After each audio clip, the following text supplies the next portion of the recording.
विच दर्द किन्ना जो मैं कहनिया, रोग जुदाई दा बुरा पर मैं सहनिया। गल तेरे ते मुकी है तू क्यों ए जाने ना, राह देख देख तेरा जिंद मुकवे चलिया। आ जा माहिया मैं देख दी तेरी राह, आ जा माहिया रू देख दी तेरी राह। आके जरा दे वे मैं कली रह गईया, आके जरा दे वे मैं कली रह गईया। जीवन दिया मैं हुण तू आना नहीं, जान दिया मैं हुण तू आना नहीं। है फितरत मेरी करां इंतजार तेरा, कि तू इन्ना भी न जाने किन्ना प्यार मेरा, कि तू इन्ना भी न जाने किन्ना प्यार मेरा। अल्फाज मेरे इबादत है तेरिया, कदे पुछ के तां देख किवें सह मैं रहिया।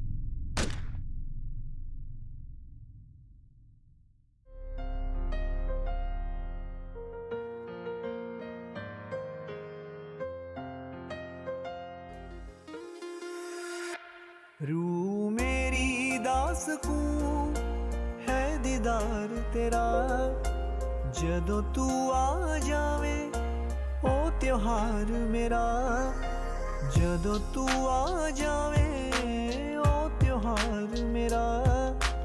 जिस दिन तेरी याद मैनू आवे ना, ओ दिन आखरी हो जावे, ए हो मंग मैं चलिया।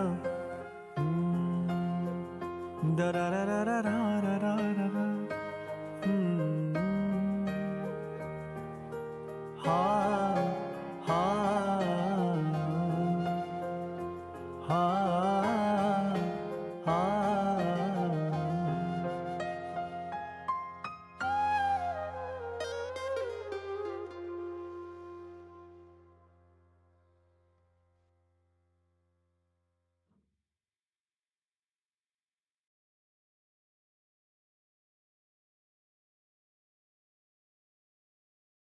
To make sure that that kind of behavior is absolutely clear, that that kind of behavior is not accepted in any way, shape, or form of the company, regardless of where you are, regardless of if you're a great performer or not. So I think we're at the right place for Uber as a company, but I think in general, we're not where we need to be in terms of women in senior positions, making sure that we're welcoming of women in technology, and we help women really build their careers within our company. There's a great kind of bottoms-up energy there, but we're not where we need to be, and we have a lot of work ahead of us.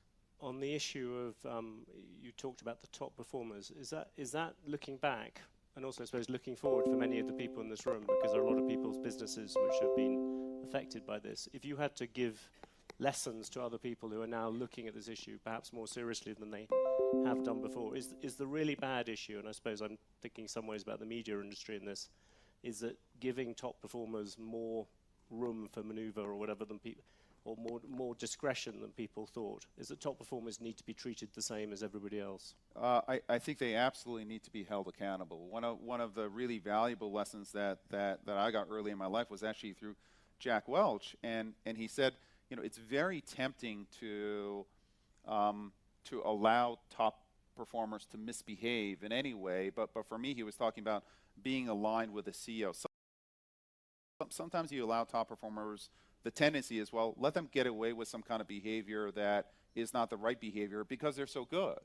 And what Jack told me very early on is that it's the top performers who are problematic culturally that are the most dangerous because they have followership within the company because people look up to them. So he's like the dumb person who is bad culturally.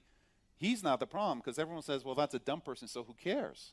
It's the smart person who has followership.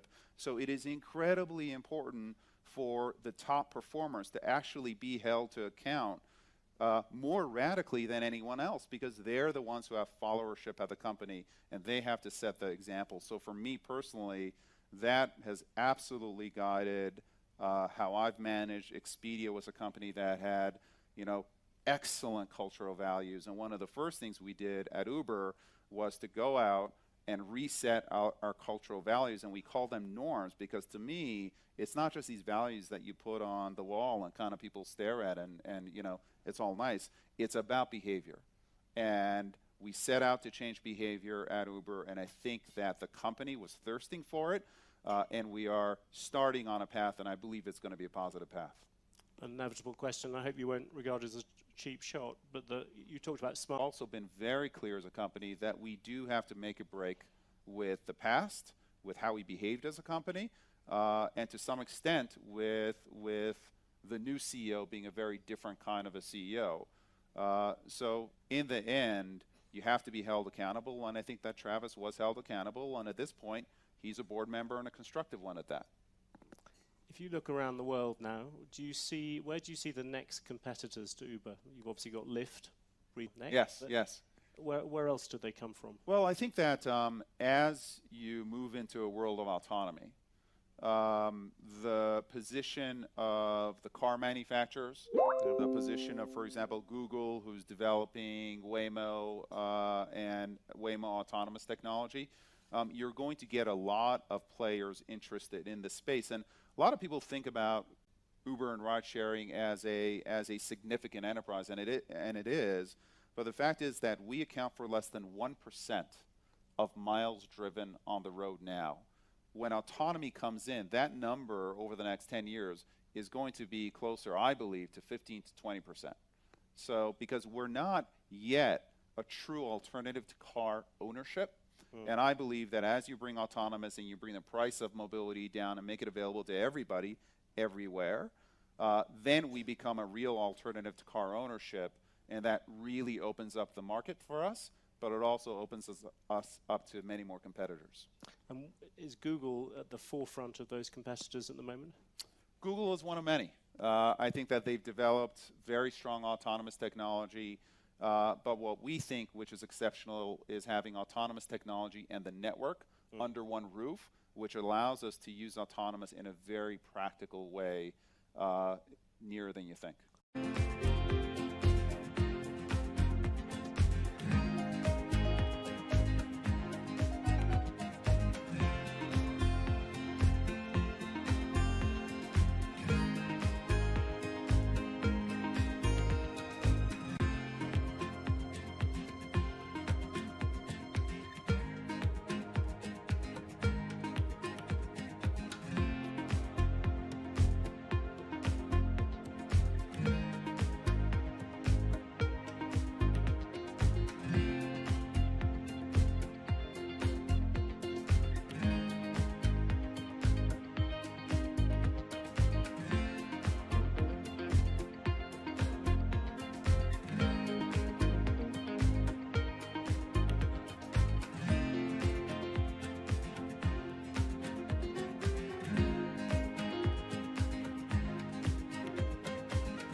There's an inherent attraction to light and being human.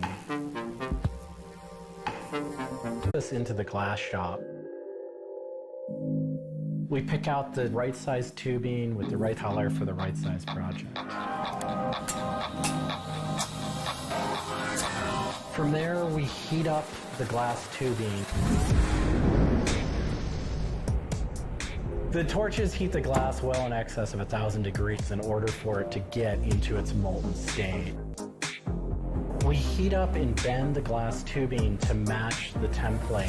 One of our chandeliers has over 100 different bends in it. So each one of those bends has to be marked for a heated up bend. We cool between the bends so that the next area can be worked on and heated up in its own unique fashion.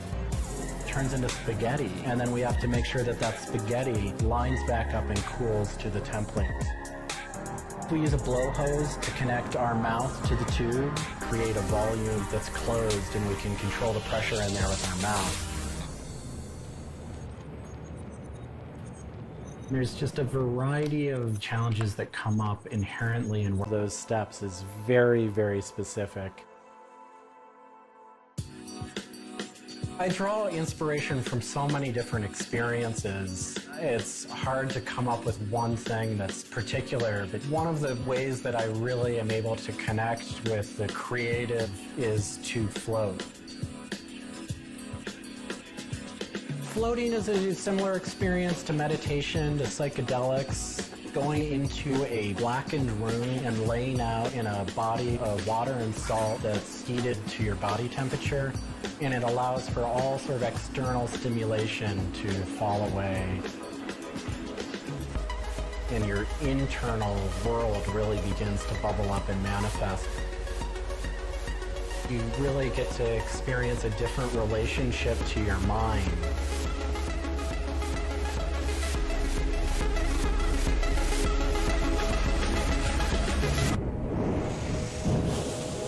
I think I work with neon because I can't not work with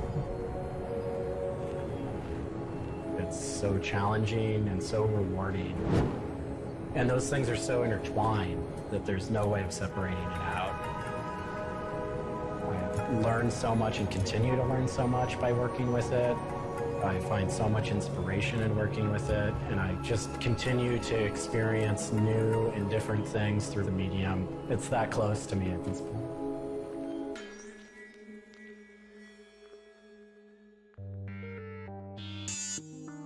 Once the neon tube is completed, we have to hook it up to our manifold for bombarding. The manifold is opened, a vacuum is drawn.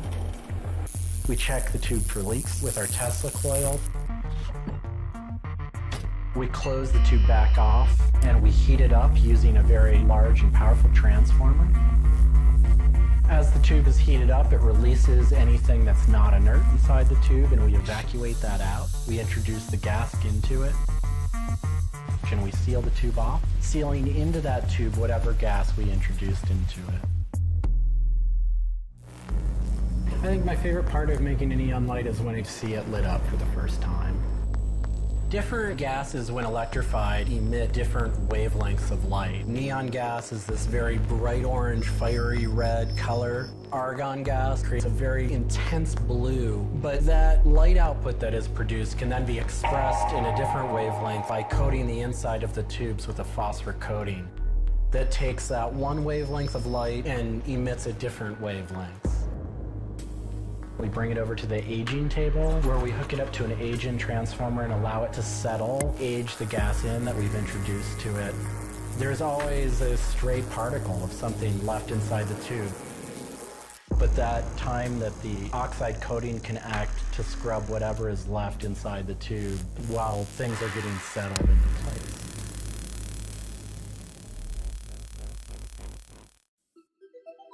Once the tubes are aged in, we move on to our process of assembling two halves of the fixture together in a jig, gluing up the center of the fixture to its spindle. Once the adhesive dried, we would connect the wires from the fixture together into a transformer, and we turn on power and it lights up.